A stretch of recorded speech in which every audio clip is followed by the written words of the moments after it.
오늘 주시는 하나님 말씀 디모데전서 6장 3절에서 10절 말씀입니다. 누구든지 다른 교훈을 하며 바른 말 곧 우리 주 예수 그리스도의 말씀과 경건에 관한 교훈을 따르지 아니하면 그는 교만하여 아무것도 알지 못하고 변론과 언쟁을 좋아하는 자니 이로써 투기와 분쟁과 비방과 악한 생각이 나며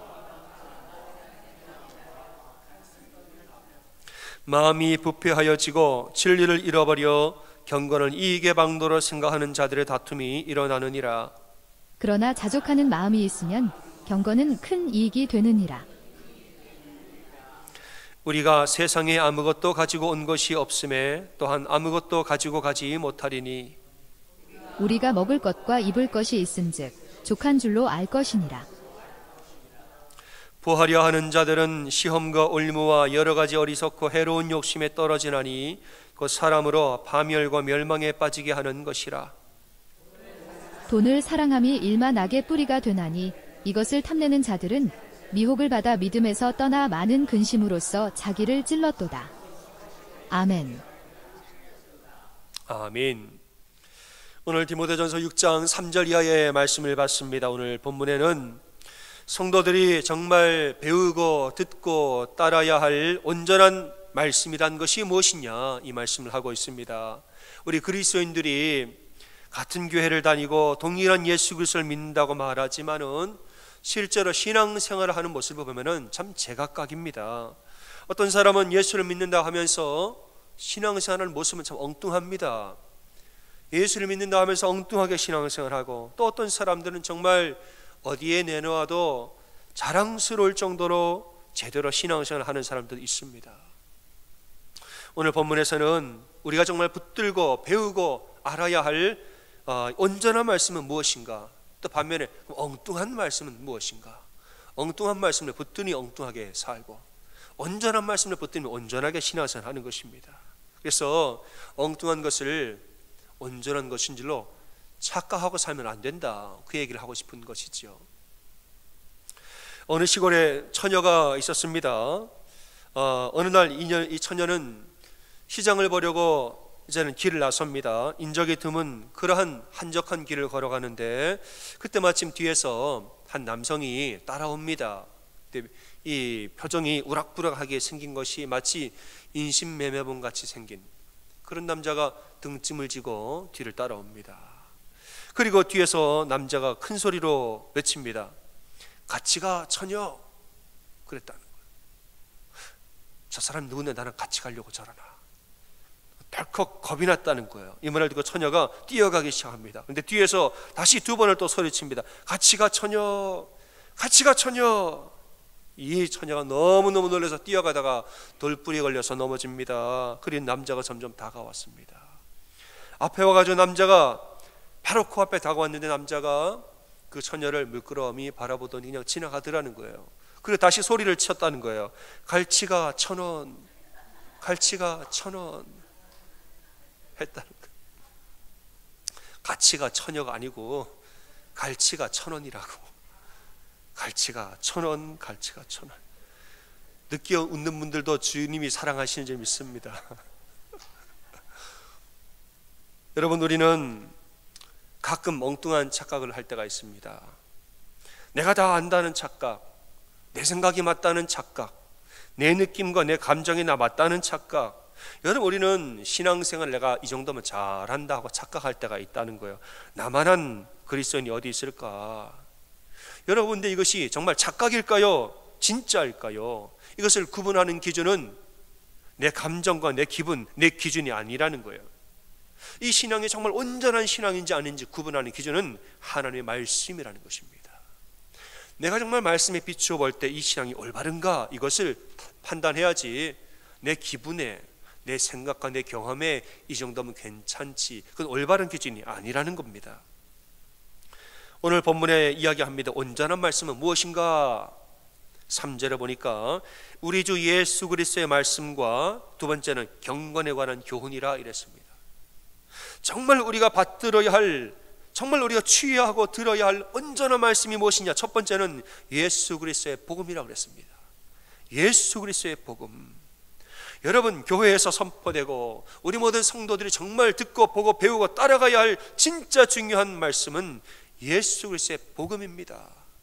교회에서 세상의 지식이나 세상의 지혜, 여러분 세상적인 가치관, 서세술이나 성공을 위한 기술들, 교회에서 여러분 이것만 선포하면 안 됩니다. 이것은 지식이지 이건 진리가 아닙니다. 교회에서는 진리를 선포해야 되는 것이에요. 그리스도인이 정말 알아야 할 진리는 예수 그리스도의 복음밖에 없는 줄로 믿으시기를 주님의 이름으로 축원합니다. 두 번째는 경건에 관한 경건에 관한 교훈이라 이랬습니다. 경건에 관한 교훈. 경건이라 하면 우리가 예수님의 성품을 닮아가는 것을 말하는 것이에요. 경건이라는 것은 내가 예수님을 닮아가는 게 경건이에요. 그러니까 경건에 관한 교훈이라는 것은 우리로 하여금 예수 그리스도를 닮아가도록 돕는 말씀이라는 거예요.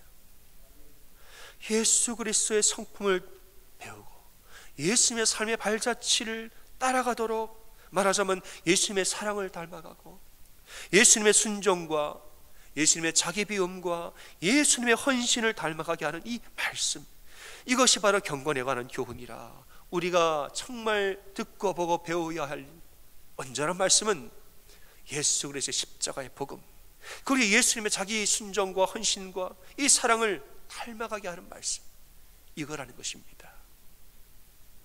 그런데 이 에베소 교회에서, 디모데전서는 에베소 교회에 보낸 편지죠.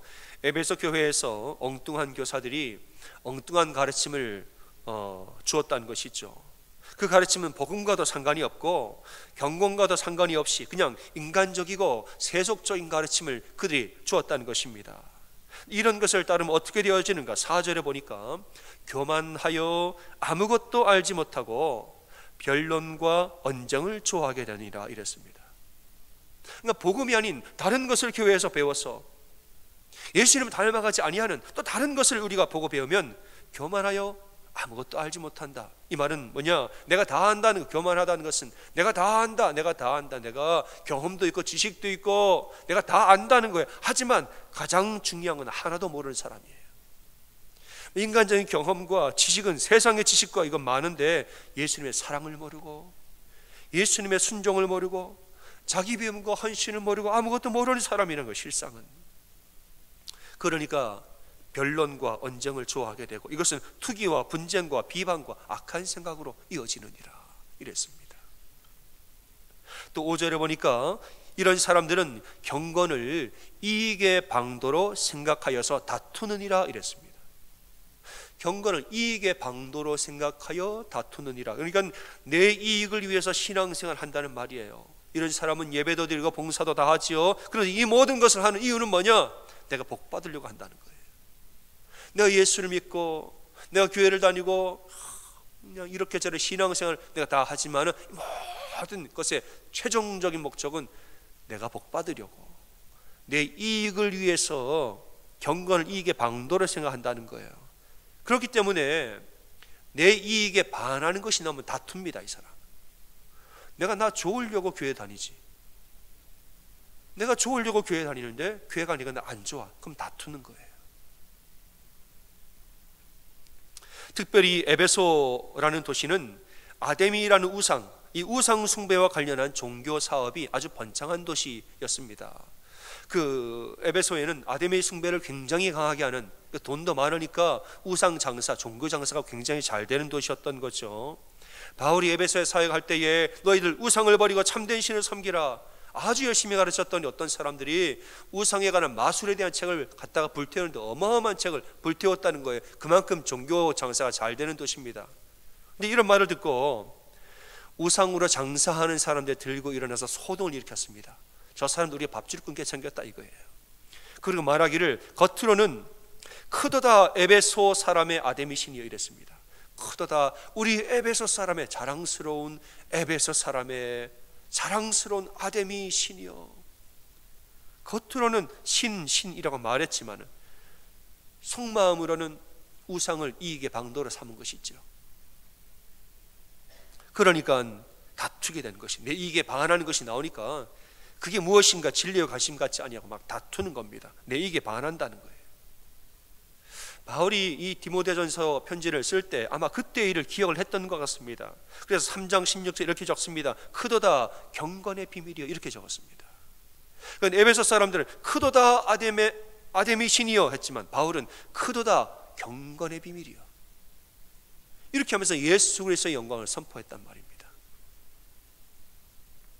6절에 보면은 자족하는 마음이 있으면 경건은 큰 이익이 되느니라 이랬습니다. 사람이 자족하는 마음이 있으면 경건은, 예수를 닮아간다는 것은 그 사람에게 큰 이익이 되느니라. 여러분, 자기 이익에 집중하는 사람에게 경건은 이익이 안 됩니다. 나 자신에게 집중하는 사람이 경건이 뭐가 이익이 되겠습니까? 예수의 십자가, 예수의 희생과 섬김을 따르는 게 나한테 뭐가 이득이 되겠습니까? 자신에게 집중하는 사람은 그거 좋아하지 않습니다. 하지만은 욕심을 내려놓고 예수 안에서 자족하는 마음이 있는 사람에게 경건은 어마어마한 유익이 있다는 것을 믿으시기를 소원합니다. 자족한다는 게 뭐냐? 이것은 여러분 가난한 삶에 만족한다는 뜻이 아니에요. 자족하라, 가난한 채로 운명론자처럼 살아라, 여러분 이런 뜻이 아니에요. 자족은 뭐냐? 우리가 가난하든 부유하든 간에 모든 상황에 감사할 수 있는 일체의 비결을 배우는 것이 자족입니다. 감사한 중에도 우리가 가난한 중에도 감사하며, 가난한 중에 어려운 상황 가운데 이 어려움을 이겨낼 수 있는 힘이, 모든 상황을 이겨낼 수 있는 힘을, 이 일체의 비결을 배우는 것이, 부유할 때는 이 어마어마한 재물이 나를 삼키지 아니하도록 하나님 영광에 따라 이 재물을 쓰도록 그 상황에 감사하며 이 상황을 해결해낼 수 있는 일체의 비결을 배우는 것, 여러분 이게 바로 자족이에요. 여러분 어떻게 모든 상황에 감사합니까? 사람이 힘들면 힘든 것이지 어떻게 힘든데 감사합니까? 사람이 어려우면 어려운 것이지 어떻게 어려운 가운데 감사합니까? 여러분 이런 사람은 그 인생의 목적이 재물에 있지 아니하고 하나님의 영광에 있기 때문에 내 기준으로 감사를 말하지 아니하고 하나님의 영광을 기준으로 감사하는 사람들인 것이에요. 그래서 여러분, 내가 재물이 많든 적든 간에 내가 지금 하나님의 영광을 위해 살고 있다면 이것으로 자족하고 이것으로 감사한다는 것이에요.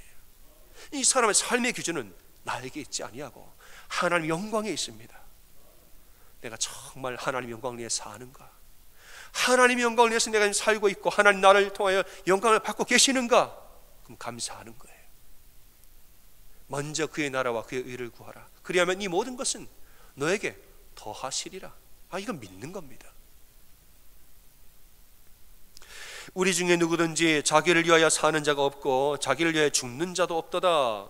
우리가 살아도 주를 위하여 살고 죽어도 주를 위하여 죽나니 그러므로 사나 죽으나 우리는 주의 것이로다. 로마서 14장 7절과 8절 말씀입니다. 여러분 말씀에서는 이렇게 분명히 말하죠. 그런데 여러분 세상을 살아보세요. 세상을 살아보면 어떤 사람 많습니까? 실제로 사람들은 자기를 위해 살고 심지어는 자기를 위해 스스로 죽는 사람도 많습니다. 부지기수예요. 사나 죽으나 내 인생은 내 것이라. 자기를 위해서 살고 심지어 나를 위해서는 필요하면 스스로 죽기도 하는 것이, 이게 사람들의 사는 방법이라는 것이에요. 하지만은 참된 신앙은 뭐냐? 참된 신앙은 내가 살아도 주를 위해 살고 죽어도 주를 위해 죽는 것이, 이게 참된 신앙, 이게 참된 말씀이라는 것이에요. 여러분 내 영광이 아니라 하나님의 영광을 위해서 사는 것입니다. 이런 사람들에게는 경건이라는 것은 어마어마한 이익이 된다는 거죠. 예수 그리스도를 닮아 살기를 원하는 마음, 예수님의 십자가를 따라 살기를 원하는 마음, 이런 사람들에게는 예수님 닮아가는 삶이 너무나 행복하고 복되며 큰 이익이라는 거예요. 예수님의 사랑을 배우고 예수님의 순종을 배우고 자기 비움과 헌신을 내가 배우고 훈련하고, 여러분 이런 것을 기뻐하고 간절히 갈망하고 사모하는 것이에요. 7절 말씀에는 우리가 세상에 아무것도 가지고 온 것이 없음에 또한 아무것도 가지고 가지 못하리니 우리가 먹을 것과 입을 것이 있은즉 족한 줄로 알라 이랬습니다. 여러분 이것은 이 디모데후서 6장 오늘 읽은 이 7절은 특별히 가난한 자들에게 한 말씀이고, 그다음 그 후반부에 가면 부유한 자들에게 또 하는 말씀이 있습니다. 그럼 이 이야기는 너희들 먹을 것과 입을 것이 있으면 다 족한 줄로 알아라. 이거는 가난한 사람들. 왜냐? 가난한 사람들은 먹을 것과 입을 것이 있는데 더 가지고 싶고 남들과 비교하면서 더 재물 돈 이 과정에서 하나님을 떠나고 악을 행하니까 중요한 건 그게 아니라고 가르치고 있는 겁니다. 여러분, 사람이 아무리 욕심을 부려도, 우리가 아무리 재물을 많이 모아도 하늘나라 갈 때는 다 놓고 가는 줄로 믿으시길 바랍니다. 하늘나라 갈 때는 다 놓고 가는 거예요. 누가복음 12장 15절에서 예수님은 삼가 모든 탐심을 물리치라, 사람의 생명이 그 소유에 넉넉한 데 있지 아니하니라 이랬습니다. 사람의 진짜 생명이라는 것은 그 소유에 많고 적음에 있는 것이 아니라는 거예요. 우리의 생명의 주권은 하나님 손에 있다는 것입니다. 그래서 한 부자의 이야기를 하는데, 이 부자는 밭에 소출이 풍성하여서 재물이 막 들어오는 거지요. 소출이 풍성하여서 곡간이 모자랄 지경이 됐습니다. 그가 심중에 이르기를, 내가 이 작은 곡간을 허물고 더 큰 곡간을 지어서 그냥 다 내가 쌓아두고 여러 해 동안 평안히 먹고 평안히 마시고 내가 즐거워하리라 심중에 말하는데, 예수님 말씀하시기를, 어리석은 자여, 오늘 밤에 내 영혼을 돌아 찾으리니 그러면 내가 준비한 것이 과연 누구의 것이 다음에 되겠느냐. 여러분, 우리 인생의 주권은 우리에게 있지 아니하고 하나님 두 손에 있는 것입니다. 그냥 내가 원하면 내가 다 가질 수 있을 것 같지요? 여러분, 잠깐이에요. 우리가 지금 하늘나라에서 영원한 인생이 펼쳐지는 것입니다. 인생의 주권이 하나님께 있는데 우리는 다 이게 내 건 줄 알고 착각을 하고 산다는 것입니다. 여러분, 나를 위해서 사는 인생이 행복할까요? 나를 위해서 자기 연단을 하고 자기 연말을 하고 훈련을 하고 나를 위해서 수고하고 했으면 여러분 행복할까요? 여러분, 조금 행복합니다. 육체의 연단은 약간의 유익이 있느니라. 육체를 위하여서 열심히 하고 여러분 약간의 유익이 있어요. 그러나 경건은 범사에 유익하니 금생과 내생에 영원한 약속이 있는 줄로 믿으시기를 소원합니다. 진짜 우리에게 중요한 것은 경건이에요. 경건은 범사에 유익하니 금생과 내생의 약속이 있는 것이니라. 9절 말씀에서는 부하려는 자들은 시험과 올무와 여러 가지 어리석고 해로운 욕심에 떨어진다고 그랬습니다. 그러니까 돈을 더 많이 벌려고 돈 더 가지려고 애쓰는 사람은 시험에 들고 올무에 걸리고 여러 가지 어리석고 해로운 욕심에 떨어지느니라. 10절에서는 돈을 사랑함이 일만하게 뿌리가 되나니 이것을 탐내는 자들은 미혹을 받아서 첫 번째는 믿음에서 떠나, 두 번째는 많은 근심으로써 자기 자신을 찌르느니라 이랬습니다. 여러분, 돈을 사랑하는 사람은 첫 번째 믿음에서 떠날 수밖에 없습니다. 왜냐? 재물과 하나님은 절대로 동시에 섬길 수 없기 때문에 그런 거예요. 하나님보다 재물을 더 사랑한다? 하나님을 떠나게 될 수밖에 없는 겁니다. 두 가지는 절대로 겸하여 섬길 수 없습니다. 재물을 사랑하면 나도 모르는 사이에 조금씩 주님을 점점점 떠나게 되어 있는 것이 이건 수순이에요. 두 번째는 많은 근심으로 자기 자신을 찌르느니라. 여러분, 재물의 욕심을 부리면 점점점 자기를 계속 찌릅니다. 처음에는 너무 없으니까 근심이 있어요. 하나님, 먹고 살 것도 없어요. 하나님, 매달마다 마이너스고, 하나님, 아니 먹고 살 것도 없어요. 처음에는 너무 없어 근심을 하죠. 근데 좀 가져보세요. 좀 가지면 더 가지려고 근심하고, 더 가졌어요. 그때부터 남들과 비교합니다. 내가 저 사람보다 덜 가질 이유가 없는데 저 사람이 왜 나보다 더 가져가나, 비교하면서 근심을 합니다. 그리고 또 여러분, 남들보다 더 가지게 되죠. 그럼 그때 1등을 하려고 근심을 하고, 진짜 1등을 하죠. 그때부터는 또 언제 떨어질까 염려하고 근심을 합니다. 여러분, 재물을 사랑하는 사람에게 근심이라는 것은 한도 끝도 없는 거예요. 그 계속 욕심이라는 것이 나를 찌르고 비교하면서 나를 아프게 하고 두려워하고 초조하면서 나를 계속 찌르는 것입니다. 그러니까 온갖 시험과 올무에 걸리고 어리석고 해로운 욕심에 떨어진다는 것이에요. 여러분, 이렇게 제가 이야기를 하지만은 사실 저는 분명하게 제가 믿는 바가 있습니다. 여러분, 하나님은 우리에게 복 주기를 원하시는 분입니다. 여러분 믿으십니까? 한번 고백해 보겠습니다. 하나님은 우리에게 복 주기를 원하시는 분이라. 여호와는 내게 복을 주시고 너를 지키시기를 원하며, 이게 하나님 본심이에요. 여호와는 우리에게 복을 주시고 우리를 지키시기를 원하느니라. 여러분, 하나님의 뜻이라는 것은 우리를 평생 동안 광야에다가 버려두는 것이 하나님 뜻이 아닙니다. 고난과 훈련의 때가 지나면 마침내는 우리를 가나안 땅으로 인도하는 것이 하나님의 뜻이란 말이에요. 저는 이거 믿습니다. 하지만은 그 가나안 땅에 들어가서 하나님을 떠나 우상을 섬기고 재물을 사랑하는 것은 하나님 뜻이 아닌 거예요. 하나님 우리를 가나안 땅으로 인도하시는 분이지만은 가나안에 들어가서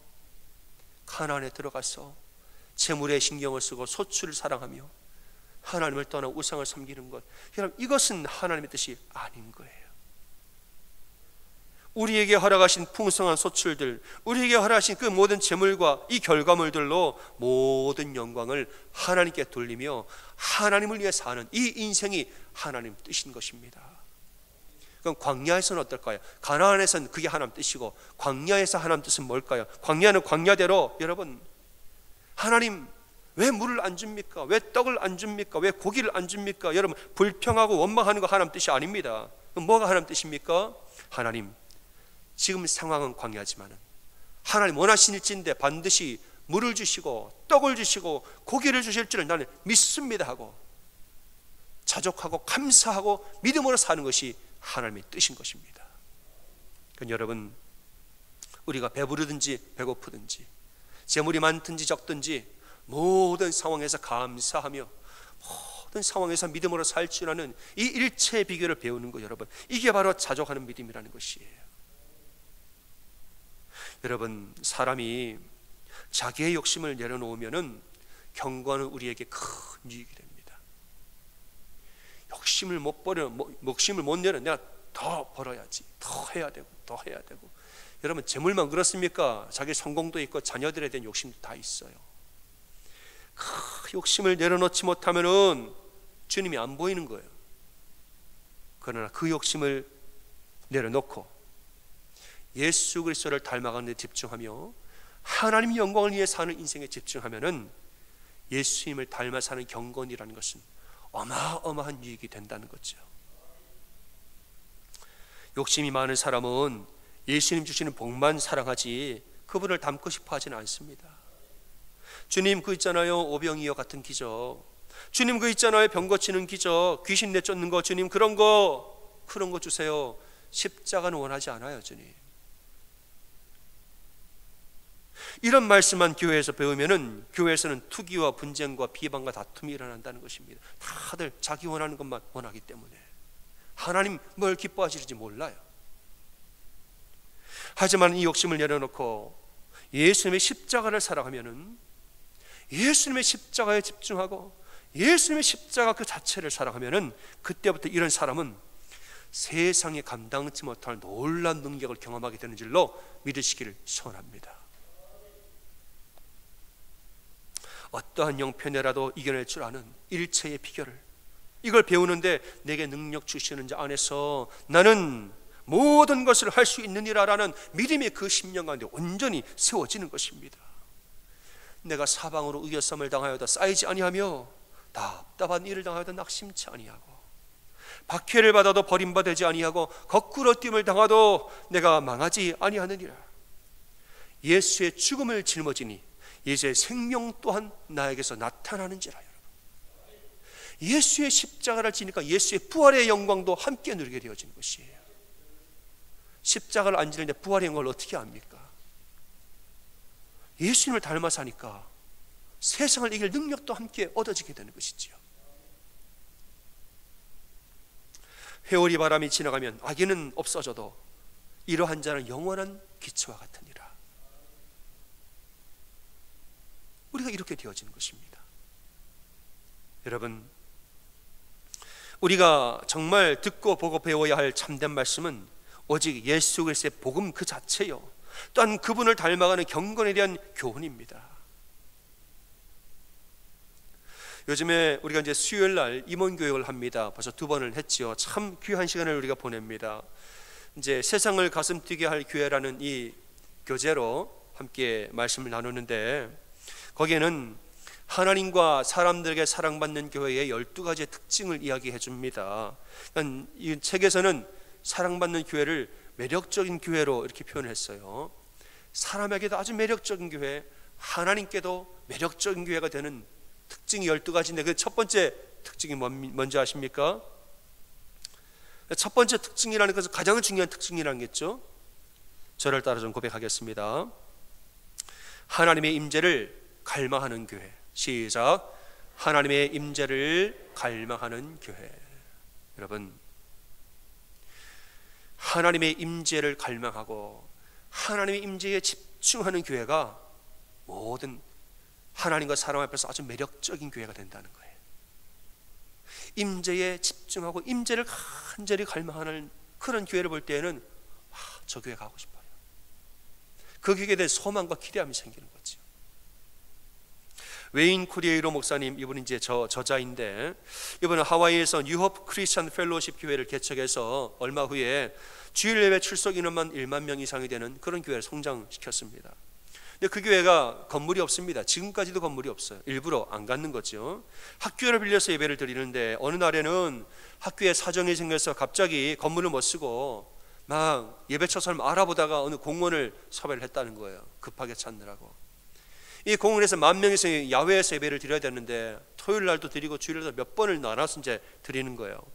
근데 목사님 마음에 가장 큰 걱정은 뭐냐? 야외에서 예배를 드리니까 하와이가 뭐예요? 하와이는 수시로 비가 오는 데입니다. 야외에서 예배를 하니까 갑자기 비 걱정이 확 하고 들었다니. 비가 올 시기인데 저거 비가 오면 예배가 어떻게 되나? 온 신경이 이제 비에 맞춰지는 거예요. 비가 오느냐 마느냐 계속 기도하게, 하나님 그때 비가 안 오게 해주세요. 안 오게 해주세요. 10,000명이 예배합니다. 하나님. 계속 기도하고 주일날 아침이 됐습니다. 차를 타고 이제 주차장을 나가는데 비가 한두 방울 뚝뚝 떨어지는 거예요. 그럼 와이퍼로 닦아내야 돼. 안 닦았다는, 왜냐? 주님, 이 비가 그칠 줄 믿습니다. 선포를 하느라고 와이퍼도 안 닦고서 그냥 운전했는데 가다 보면 비가 점점 더 많이 오는 거예요. 공원에 도착하니까 비가 추적추적 막 내리고, 근데 찬양은 시작됐고 신실한 성도들은 이 비를 맞으면서 찬양을 하고 있더래요. 은혜 가운데서 목사님도 그 안에 들어가서 손을 들고 기도를 하는데 손을 든 모양은 똑같지만은 목사님 속마음은 애가 타 들어갔다는 거예요. 마음속에 불평을 하기를, 하나님 비가 웬 말입니까? 얼마나 기도했는데 어떻게 이럴 수가 있습니까? 빨리 멈추게 해주세요. 예배를 제대로 드려야 될 거 아닙니까? 말하자면 저 음양은 어떻게 할 거고, 사람들 집에 가면 어떻게 할 것이고, 뭐 옷 젖고 뭐 망가지면 어떻게 할 거, 걱정이 너무너무 많은 거예요. 그러면서 막 기도하는데 그때 하나님의 분명한 음성이 들렸다는 것이에요. 이렇게 말했다는 거예요. 너는 나의 임재보다 비에만 신경을 쓰고 있구나. 그랬다는 거죠. 너는 지금 나의 임재보다 온통 비에만 너는 신경을 쓰고 있구나. 그제야 정신이 번쩍 났다는 거예요. 그래, 이 내가 예배에서 정말 구해야 할 것은 하나님의 임재인데 이 하나님의 임재는 구하지 아니하고 내가 문제만 바라보고 있구나. 하나님 저 문제를 치워주세요. 저 문제를 치워주세요. 저 문제를 진짜 우리가 집중해야 할 것은 하나님 임재인데, 하나님 임재하여 주세요. 임재하여 주세요. 이것인데 문제를 치워주세요. 문제를 치워주세요. 나를 위해서 치워주세요. 그런 회개가 들면서 그 이후로 예배를 드리는데 온 마음을 다하여서 간절한 마음으로 임재를 간구하며 예배를 드렸다는 거예요. 그 예배가 비는 왔지만은 하나님 임재가 충만한 예배가 된 줄로 믿으시기를 바랍니다. 예배가 끝난 다음에 비도 그쳤다는 거예요. 예배가 끝나면서 비가 그치고 하늘이 구름이 갈라지면서 햇살이 기가 막히게도 그 하와이의 햇살이 성도들의 머리 위로 비치더라는 거예요. 그 장면을 보는데 그것이 마치 하나님이 지금 우리와 함께 하신다는 확증처럼 보였다는 거예요. 사랑하는 여러분, 우리에게 가장 중요한 것은 하나님의 임재입니다. 우리 그리스도인들에게 가장 필요한 것은 성부와 성자와 성령의 임재 가운데 살아가는 거예요. 교회에서도 그분의 임재 가운데 거하고, 집에서도, 가정에서도, 직장에서도, 사업장에서도, 여러분 어디에서 우리가 살든 간에 그분과 동행하고 그분의 임재 가운데 거하는 것이 가장 중요한 것이죠. 경건을 나의 유익으로 삼는 사람은 하나님 문제보다 더 중요한 것은 임재예요. 여러분 믿으십니까?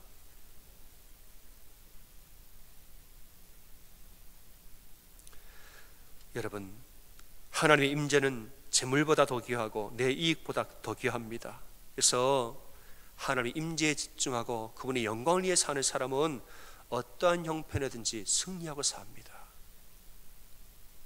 욕심을 내려놓고 그분의 임재에게 집중하는 사람, 이런 사람에게 경건은 큰 이익이 됩니다. 사랑하는 여러분, 세상의 헛된 마음을 내려놓고 하나님의 임재와 예수 그리스도의 복음과 성령님의 함께 하심을 집중하고 갈망하는 그런 여러분 다 되시기를 주님의 이름으로 축원합니다. 아멘.